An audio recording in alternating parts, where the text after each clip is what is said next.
About a month ago, I decided that I wanted to start dressing better. Not necessarily better in the sense that I wanted my clothes to look more expensive or anything like that, but I wanted to feel like I was dressing the way I was supposed to. And again, that doesn't even sound like how I mean it. That sounds like I mean I want to dress the way society thinks I should dress. That's not really the case.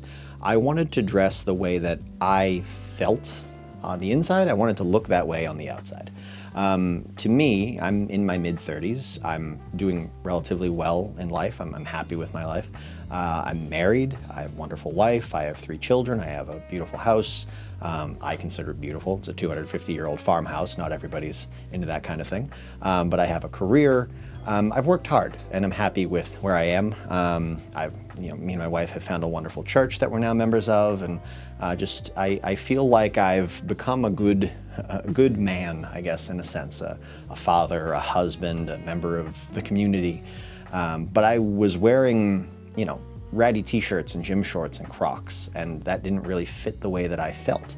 And the one time in my day-to-day life, or week-to-week life, I suppose, where I did feel like I was dressed, appropriately, was when I would go to my lodge meetings. I'm a Freemason, and when you're a Freemason and you go to lodge meetings, at least in Massachusetts, you have to wear a dark-colored suit, if not a tuxedo. And so I had gotten a suit for my meetings, and whenever I went to my lodge meetings, I felt right. I felt like I was wearing what I was supposed to be wearing, because I was. Somebody told me, when you come to these meetings, this is what you have to wear. And so I did, and it felt great to know that I was wearing what I was supposed to be wearing. And I fit in, because everybody else, all the other guys in the room were wearing their dark suits and their tuxedos too. And I wanted that same feeling of certainty in the way that I was dressed in everyday life. Not just when I was at my lodge meetings, but when I was at church, when I was at work, when I was out to dinner with my wife, when I was out with the family, when I was at the store, whenever. I just wanted to have that sense that I was dressed properly. I looked dignified. I looked put together. People could look at me and see that I was, a respectable man. That's what I wanted. And so I actually worked with ChatGPT, because that's kind of my go-to brainstorming tool nowadays. And I asked it how to do that. And I explained to it what I liked about my suit and kind of what I was looking for, and this sense of wanting to feel put together and proper and fitting for the occasion and for the place. And it said, really what you're talking about is like a classic mid-century, 1940s, 1950s American man, the everyman. You'd wear a suit to a lot of places. You'd wear like a 3-piece suit or a 2-piece suit, with or without the vest, and a tie, buttoned up collar, to work or to church or out to dinner with your wife or out with the family out to the town. You'd dress it down a bit if you were working around the house, or if you were just going on like a nice little road trip with the family, or you could dress it up for like a black tie event. Though that typically means tuxedo. Black tie, white tie is typically tuxedo. And then it also walked me through like the different kinds of occasion where you would modify it. Like a lot of men, or most men, weren't considered fully dressed unless they were wearing a hat, and they would go with something like a fedora or a trilby or a Homburg. These are all different things I've learned since I started researching it. Trust me, I didn't know any of this when I first started. And you would almost always have a tie on. But as far as the hat goes, right, there were occasions where you were supposed to take the hat off, right? When do you take the hat off? When are you supposed to wear the hat? When are you not supposed to wear the hat? I didn't know all these rules. I just knew that I wanted to feel structure. I wanted to feel purposeful in the way that I dressed. And so I said, okay, well, let's try a little experiment here. Pretend I own no clothing. This is me talking to ChatGPT.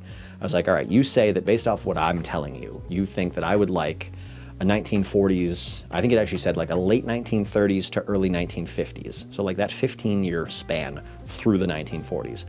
It was like, that's really what you're talking about. That's what you're looking for.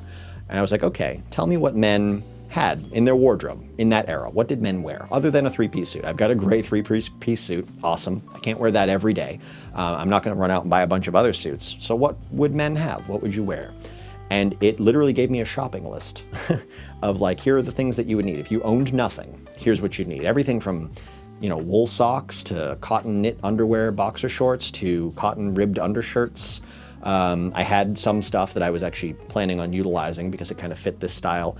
Even though I didn't know it at the time, I thought what I had were short sleeve plaid button-down shirts with a button-down collar, which I now know is called an Oxford collar. Well, it turns out that those also existed in the 1940s, more or less, and they were called sports shirts.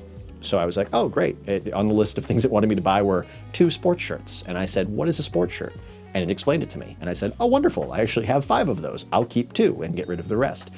And I said, what about denim? I have a heavy pair of Wrangler cowboy cut, like original cowboy cut blue jeans. They're the only blue jeans I've ever found that have a proper high-rise waist. And I really like to wear all my pants at the waist, which is another feature that it kind of used to hone in on the 1940s. I'm 6'2" and 285 pounds, kind of a big belly. And so the pants look better on me when they're not some skinny, low-cut nonsense. When they're a proper, proper relaxed or proper draped pant, I now know is the term, that sit at my natural waist, they look best. And so I have this nice pair of Wranglers that I've always loved wearing. I wear them with a heavy leather suspender that clips onto the belt loops that I found at a leather shop up in Maine a few years back. And I wear those for yard work and around the house when I'm, working on stuff, fixing a furnace or something like that.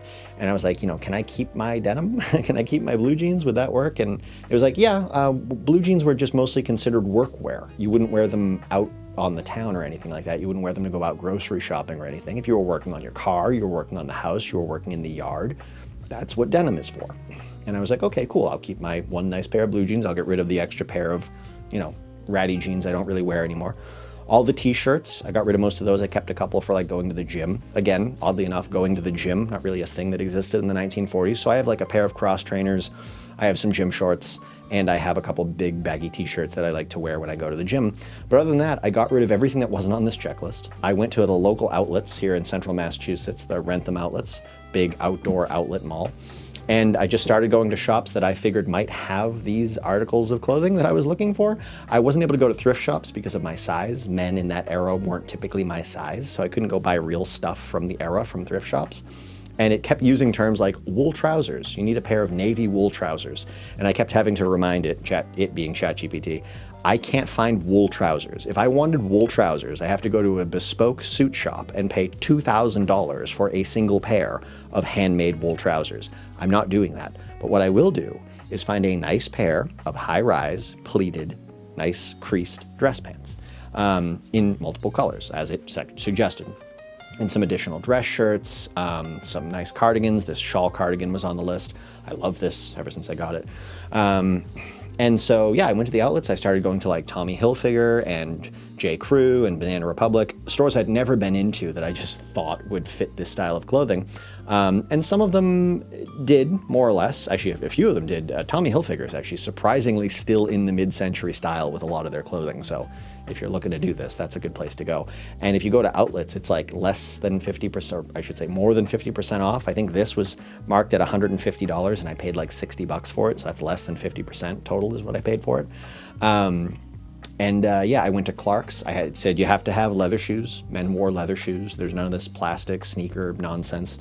I already had one nice pair of dress shoes that I have from my wedding, but I didn't want to wear those all the time. They're very fancy. And so it was like, you just need a pair of brown dress shoes and black dress shoes. I recommend brown derbies and black Oxfords. I couldn't find Oxfords. First I had to ask it what the difference was. It told me. It has to do with the way the leather closes on the top when you lace them. I got brown and black Oxfords. I got everything that was on the list, basically. I think I spent, honestly, and this is including new underwear, new socks, everything to fit the style and the era. Undershirts, everything, hats. I think I spent under $500. To be fair, 100 of that is a really nice handmade Irish wool cap that I just ordered about a week ago. But everything under $500 for a completely new wardrobe, having thrown out pretty much everything I owned and having just this now. And I've been wearing it in the proper way, according to the rules that ChatGPT has taught me about the reason men dressed the way they did and the purpose behind the way they dressed. I've been wearing it every day since then, and it's been wonderful. So if you're not super happy about the way that you look, the way that you dress, and you want to try something, give the 1940s a shot. Use ChatGPT. It's free. It'll give you all the information you need. If you're the right size, you can go to thrift shops, and if not, you can go to outlets and spend a few $100, which I know is a lot. You don't have to do it all at once. But it feels really good to dress this way. It feels good to know, that I'm dressed the way I'm supposed to dress, and that I look the way I want to look, and that when people see me, they think of me the way I want to be thought of. That's all. Yeah, but anyways, I hope you guys have enjoyed. I'll see you in the next one.